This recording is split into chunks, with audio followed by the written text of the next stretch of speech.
नमस्कार, आप देख रहे हैं अपना बिहार। आपके साथ मैं हूं अलीम अतहर। बिहार के लिए सबसे बड़ा त्योहार है छठ, जिसको लेकर सरकार और प्रशासन भी दशहरा के बाद लगातार तैयारियों में जुटा हुआ है।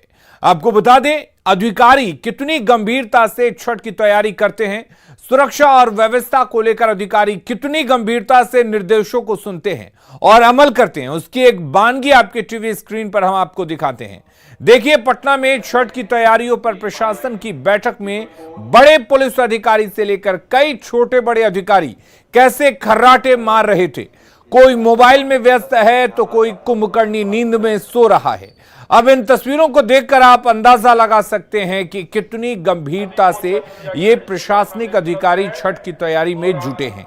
और ये अधिकारी उस जगह पर सो रहे थे जहां उनके ठीक सामने डीएम, एसएसपी और आयुक्त जैसे बड़े आला अधिकारी बैठे थे।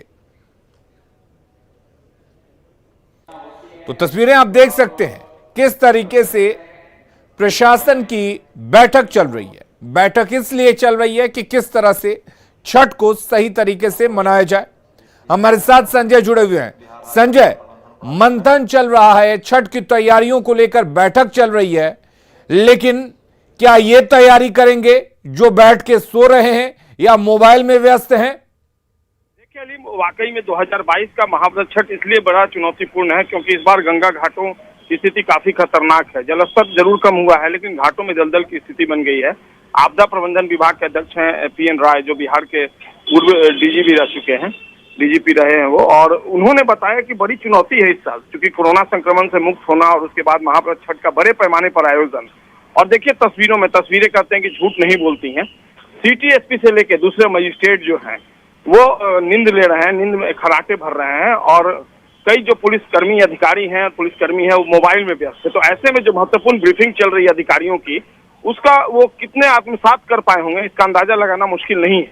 एक बड़ी चुनौतीपूर्ण स्थिति, और इस तरह की लापरवाही वाकई में कई सवाल खड़े करती है। और एक बात और मैं आपको बता दूं जी, ये लगातार जब जब ब्रीफिंग होती रही है, वहां पर इसी तरीके से पुलिस अधिकारी हो या मजिस्ट्रेट हो, खर्राटे भरते रहे हैं, मशगूल रहे हैं मोबाइल में, और इनकी यह जो लापरवाही है वाकई में कई प्रश्न खड़ा करती है, कई सवाल खड़े करती है। जी अली। संजय, इस बार छठ जो है दूसरे सालों के अपेक्षा देखा जाए तो ज्यादा मुश्किलों भरा है, चुनौतियों भरा है।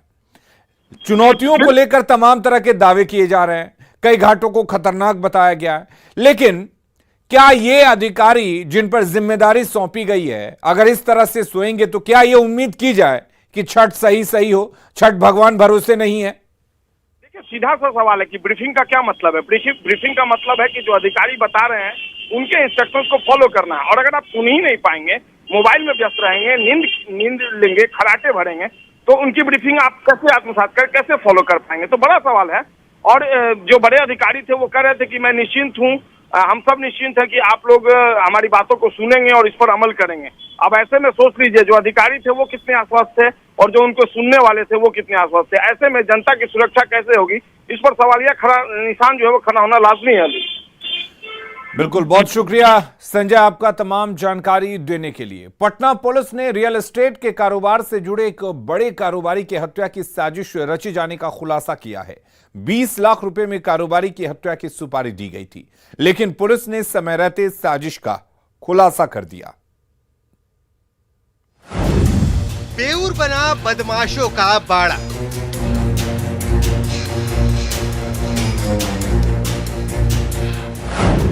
जेल से चल रहा जान लेने का खेल।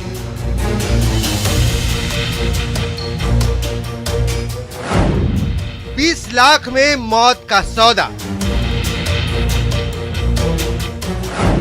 निशाने पर रियल एस्टेट कारोबारी। पुलिस के शिकंजे में फंसे ये वो खूंखार अपराधी हैं जिन्हें पटना के रियल एस्टेट कारोबारी की हत्या की सुपारी दी गई थी, और टेबल पर रखे ये वही हथियार हैं जिनसे कारोबारी की हत्या होनी थी, लेकिन पुलिस ने समय रहते साजिश का खुलासा कर दिया। कल ही जब ये पकड़ा गया है, जब उनको सतर्क किया गया है, तो कल उन्होंने आवेदन दिया है थाना में कि 15 दिन पहले जेल से उसको फोन आया था कि तुम हम लोगों को तकरीबन 3.5 करोड़ रुपया मांग रहे थे रंगदारी में, इतना रंगदारी दोगे नहीं तो तुम्हारा हम लोग तुम्हें काम नहीं करने देंगे, जो कि मिर्चा बर्ची वाला जमीन था। और उसको धमकी मिली थी, लेकिन उसने उस वक्त तक पुलिस को नहीं बताया था।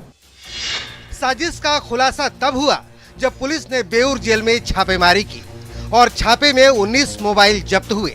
मोबाइल की जांच में जो सच सामने आया वो पुलिस के होश उड़ाने वाला था, जिससे पता चला कि जेल के अंदर से रियल एस्टेट कारोबारी की हत्या की साजिश रची जा रही है। ये पूरी साजिश रची थी रजनीश कुमार नाम के बिल्डर ने।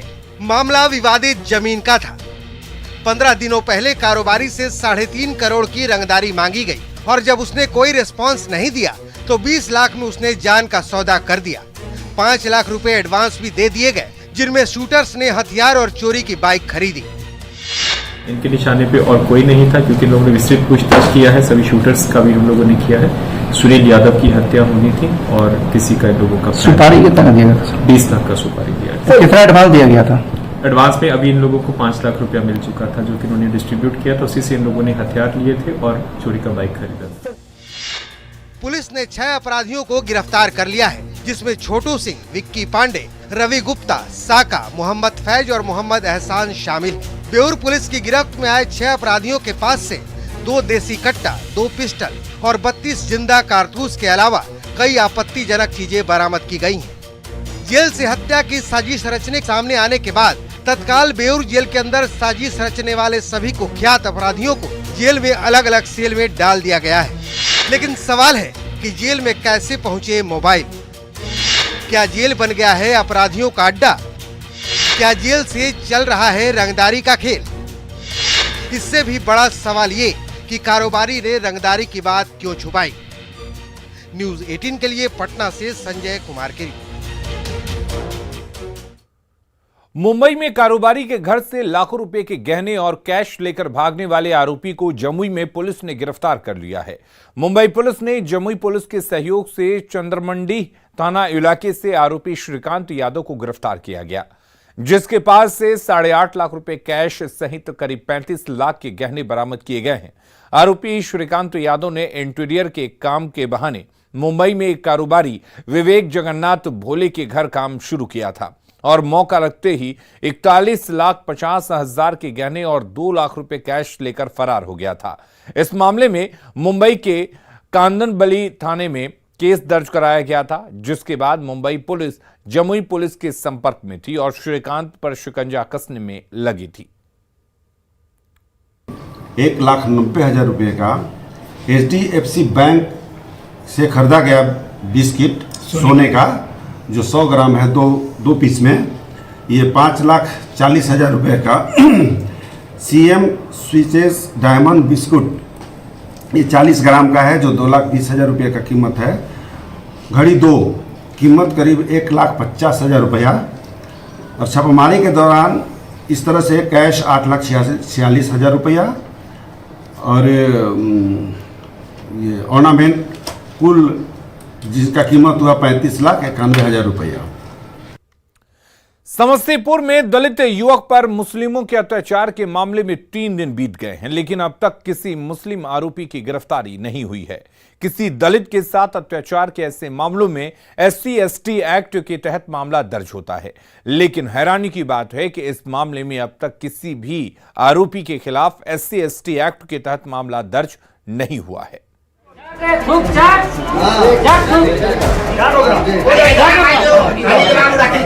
3 दिन पहले ये शर्मसार करने वाला वाकया हुआ। समस्तीपुर में एक दलित को भरी पंचायत में मुस्लिम समुदाय के लोगों ने थूक चटवाया और वीडियो सोशल मीडिया पर वायरल कर दिया। 3 दिन बीत गए, लेकिन अब तक किसी आरोपी की गिरफ्तारी नहीं हुई। हुआ क्या? तो वायरल वीडियो के आधार पर बस केस दर्ज, वो भी तब जब खुद SP ने मामले का संज्ञान लिया। प्रारंभिक छानबीन के दौरान पता चला कि यह विभूतिपुर थाना अंतर्गत का वीडियो है, जो कि ग्रामीण स्तर पर किसी पंचायती के दौरान ये घटना हुई थी और उसको वीडियो शूट किया गया है। जिस व्यक्ति के साथ ये घटना की गई है उसको चिन्हित कर लिया गया है। वो दलित परिवार से था और इस पर प्राथमिकी दर्ज करके आगे की कार्रवाई की जा रही है। वीडियो में जितने भी लोग हैं उनको चिन्हित करके उन पर आगे की कार्रवाई होगी। अब पूरी घटना जान लीजिए। वीडियो विभूतिपुर थाना इलाके के चक हबीब गांव का बताया जा रहा है। पीड़ित युवक उजियारपुर का रहने वाला है। युवक पर छेड़खानी का आरोप लगाकर भरी पंचायत में अपमानित किया गया और उसके अपमान का वीडियो सोशल मीडिया पर वायरल कर दिया। सामान्य तौर पर किसी दलित के साथ अत्याचार के ऐसे मामले में SC/ST एक्ट के तहत मामला दर्ज होता है, लेकिन हैरानी की बात यह है कि इस मामले में अब तक किसी मुस्लिम आरोपी के खिलाफ SC/ST एक्ट के तहत मामला दर्ज नहीं हुआ है। बिहार में आज यह स्थिति हो गई है कि अल्पसंख्यक समाज किसी भी अनुसूचित जाति पर भी अत्याचार करे तो न बिहार सरकार उस पर कुछ बोलती है, न पुलिस प्रशासन कुछ कहता है, और न कम्युनिस्ट पार्टी हो, राजद हो, जदयू हो या फिर कांग्रेस। सवाल है कि SC/ST एक्ट में केस दर्ज क्यों नहीं हुआ? मुस्लिम आरोपियों की गिरफ्तारी क्यों नहीं हुई? पंचायत ने कानून हाथ में क्यों लिया? क्या पंचायत को सजा देने का हक है? क्या पंचायत को अपमानित करने का हक है?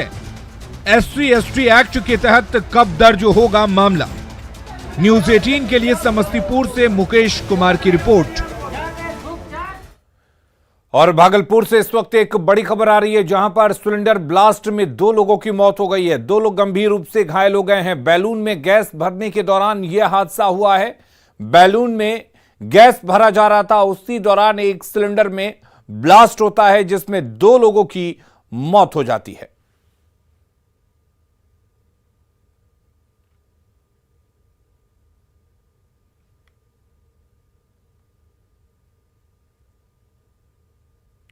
बिहार में विधानसभा की 2 सीटों पर हो रहे उपचुनाव के लिए क्या मुख्यमंत्री नीतीश कुमार प्रचार करेंगे? सियासी गलियारे में यह अब सवाल बना हुआ है, क्योंकि मोकामा में आज की प्रस्तावित जनसभा रद्द होने के बाद नीतीश कुमार ने कहा है कि उनका जख्म ठीक होगा तभी कुछ करेंगे। नीतीश के इस बयान पर विरोधियों ने तंज कसना शुरू कर दिया है।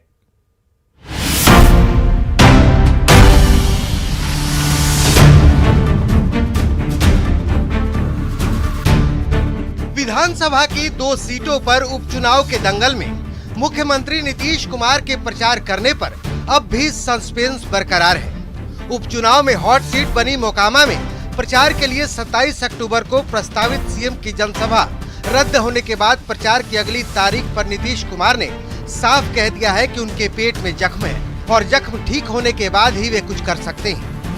चुनाव प्रचार में जाने को लेकर के भी चर्चा है कि आप चुनाव प्रचार में जाएंगे उपचुनाव में।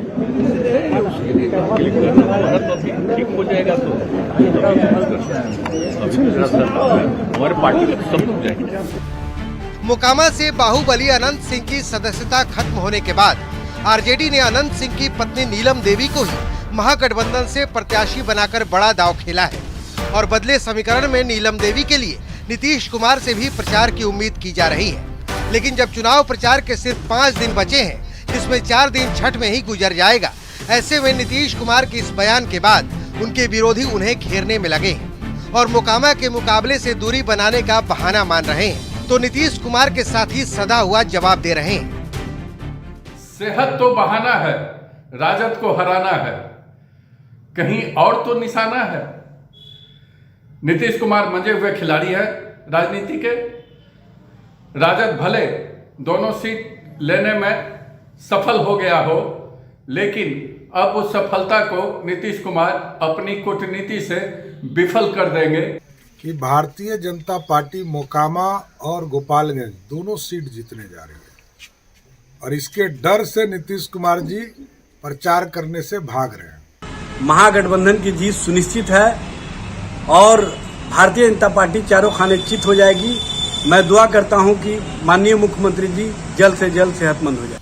बुधवार को जब सीएम ने स्टीमर हादसे में हुए पेट में जख्म को मीडिया के सामने दिखाया था, तभी नीतीश कुमार के इस उपचुनाव में प्रचार की संभावना कम हो गई थी। वैसे मोकामा में अनंत सिंह यानी छोटे सरकार की पत्नी नीलम देवी की टक्कर बाहुबली ललन सिंह की पत्नी सोनम देवी से है। 3 नवंबर को मोकामा और गोपालगंज विधानसभा सीट के लिए उपचुनाव है, जिसके लिए 1 नवंबर को प्रचार का शोर थम जाएगा।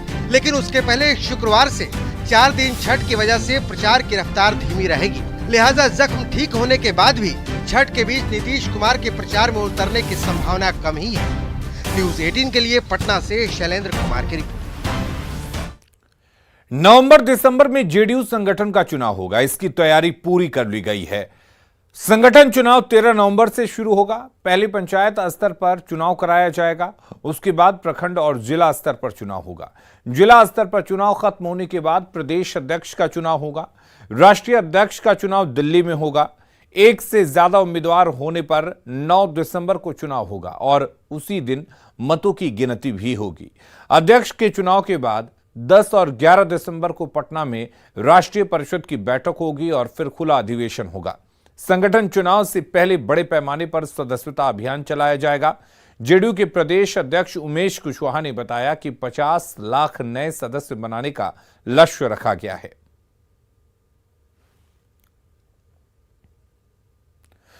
पटना में गंगा नदी में नहाने के दौरान डूबने से एक युवक की मौत हो गई। घटना फतुहा थाना क्षेत्र के त्रिवेणी संगम घाट की है, जहां 22 साल के युवक सौरभ कुमार अपने परिवार के सदस्यों के साथ त्रिवेणी संगम घाट पर नहाने गया था। इसी दौरान गहरे पानी में चले जाने की वजह से वो तेज धार में बह गया। ये परिवार नालंदा के हिलसा का रहने वाला है। घटना के बाद पुलिस और एसडीआरएफ की टीम शव के लिए तलाशी के लिए सर्च ऑपरेशन चला रही है।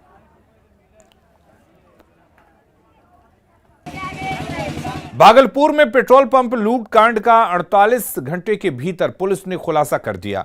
इस लूट कांड में पेट्रोल पंप का नोजलमैन ही मुख्य साजिश करता निकला। शाकुंड असरगंज में पेट्रोल पंप से लूट हुई थी। सीसीटीवी फुटेज के आधार पर पुलिस पूरे मामले की जांच कर रही थी। तभी पुलिस को नोजलमैन की गतिविधियों पर शक हुआ, जिसके बाद पुलिस ने नोजलमैन से पूछताछ शुरू की और उसके बाद पूरे मामले का खुलासा हुआ और इस कांड में शामिल दूसरे अपराधियों को भी गिरफ्तार कर लिया गया। गिरफ्तार अपराधियों का पहले भी आपराधिक इतिहास रहा है। एक मोहम्मद नदीम, उसको गिरफ्तार किया गया और एक नौजल में। तो इन्वेस्टिगेशन के क्रम में ये पाया गया कि जब टीम ने सीसीटीवी फुटेज का जब अवलोकन किया तो उसमें जो नौजल मैन है मोहम्मद राजू, वो सस्पेक्टेड पाए गए। कहीं ना कहीं जो अभियुक्त आ रहा था वो एक डरा हुआ था और जो नौजल मैन था उसने ही ये घटना जो है रचा था। वो सोया नहीं था, वो कहीं ना कहीं अभियुक्त को देख रहा था पेट्रोल पंप में कि वो अंदर कैसे आ रहा है। तो पुलिस को शक हुआ और उसने इस एंगल से भी अपना इन्वेस्टिगेशन स्टार्ट किया। और अब बात महापर्व की महातैयारी की।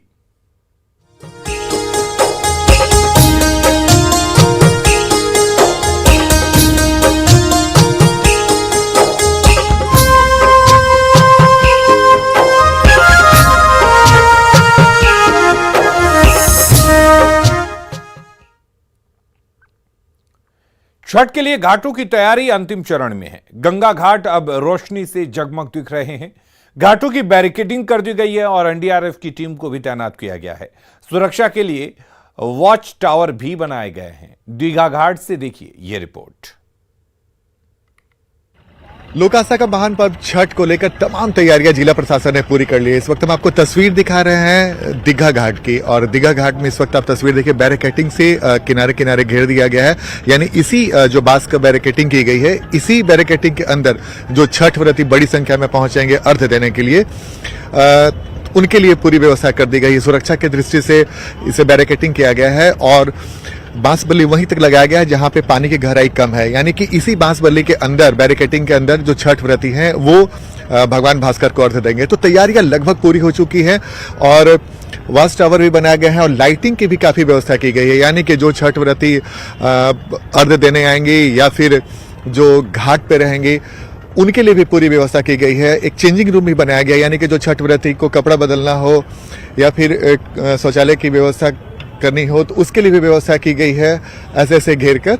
और इसके अलावा वॉच टावर भी बनाया गया है जहां पे लाइट की पूरी व्यवस्था की गई है और घाट को काफी साफ सुथरा बनाया गया है। चारों तरफ बालू दिया गया है ताकि घाट पे जो भी छठ व्रती आए या फिर उनके परिवार के लोग आए उन्हें कोई तरह की समस्या का सामना न करना पड़े। ठीक इसके अलावा हम आपको और भी कुछ तस्वीर दिखा रहे हैं दाहिनी तरफ, जहां पे एनडीआरएफ की भी पूरी टीम यहाँ पे मौजूद है। यानी सुरक्षा की दृष्टि से भी कि अगर कोई घटना न घटे, इसको लेकर पूरी तरीके से एनडीआरएफ की टीम सचेत है। और इस वक्त हम आपको तस्वीर दिखा रहे हैं जहां एनडीआरएफ की पूरी टीम घाट के किनारे है और इसके अलावा एम्बुलेंस की भी व्यवस्था की गई है। यानी कि घाट पर अगर कोई तरह की घटना घटती है तो उसके लिए समय पर एम्बुलेंस उपलब्ध हो, उसकी भी पूरी व्यवस्था की गई है। तो ये तस्वीर है और खासकर रात में छठ घाट की छठा बेहद खूबसूरत और अद्भुत दिख रहा है और नहाए खाए खरना के साथ साथ जब भगवान भास्कर को पहला अर्घ दिया जाएगा उसके पहले जिला प्रशासन ने पूरी कोशिश की है कि जो भी छठ व्रती घाट के किनारे आए उन्हें कोई तरह का समस्या का सामना न करना पड़े। कैमरामैन सुबोध के साथ आनंद अमृतराज, न्यूज 18 नेटवर्क, दीघा घाट। तो छठ के लिए बड़ी संख्या में लोग बाहर से आ रहे हैं, जिनकी कोरोना जांच के लिए पटना जंक्शन पर सेंटर बनाया गया है। आज सुबह कर्मचारी की ड्यूटी पर तैनात भी कर दिया गया है, लेकिन जांच के नाम पर सिर्फ खाना पूर्ति हो रही है। सुबह से दोपहर तक सिर्फ 6 लोगों की जांच की गई।